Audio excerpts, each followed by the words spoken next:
Unfortunate Son by J.H. Hatfield. This is a fascinating book from, I think this is the second publishing that was put out by Soft Skull Press. I think this was originally put out by a different publisher, and I'm sure there's more information on this, but I'm going to keep this fairly short, but this book has a fascinating, sad, and tragic place in my library, and I picked this up at Half Price Books for a mere $3 US. This was written in the lead up to the 2000 election.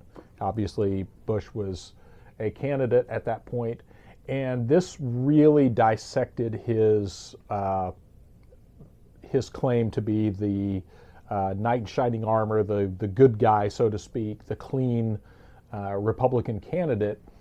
As Mr. Hatfield pointed out, that he dug up a lot of stuff on Bush, and now a lot of it is pretty tame by today's standards.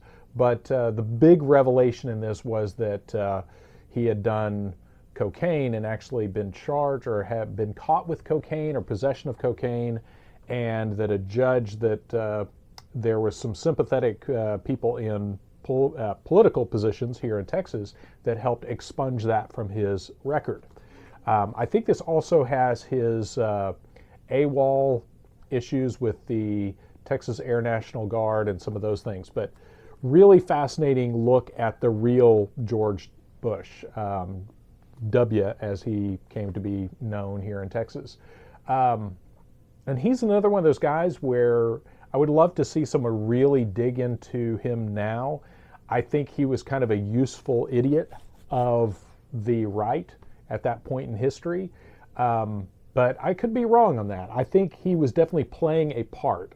There's a lot of rumors that he took on even a more Texas accent after he lost his first run for office.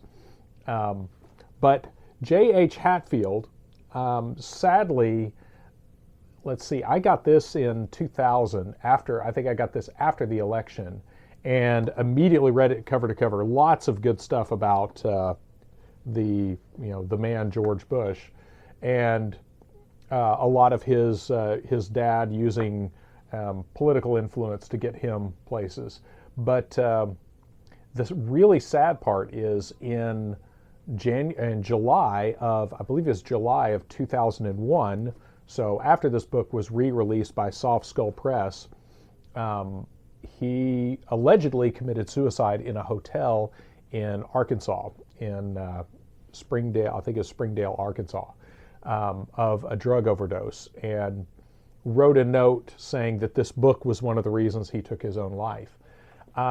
Those of you who have researched a lot of political intrigue, when you read up on that, it's very hard to believe that the guy actually did what they said.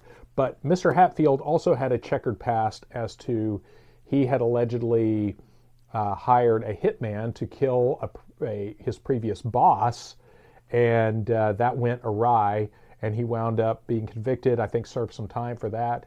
So he was not without blemish himself, and I think that's what led to the original book being recalled by the thousands. But and that's why it says the book they burned is back. So fascinating history on this. This is one that if you really want to dig into, especially the 2000 election and George Bush, it's funny now how the way history has gone, he's really revered as kind of the good guy, and which is crazy because I would bet if you took a straw poll in downtown Baghdad, you'd find that most people have the opinion that he is a war criminal at large, which is my personal opinion of both him and his buddy Cheney. So I find that interesting that history has been exceedingly kind to George W. Bush in spite of his behavior.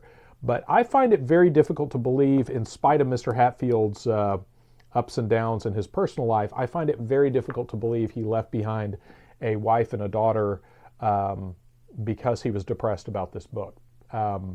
He uncovered some major stuff, and I think he paid dearly for it. So again, a lot of this is old news now. And again, some of the charges against Bush, or W as he was called, are pretty tame by today's political standards, but still worth a look. Again, if you're taking a holistic approach to kind of our last 20 some years of politics, this is definitely an important book, and definitely historically important in what it uncovered about George W. Bush and the way that this dude apparently paid with his life.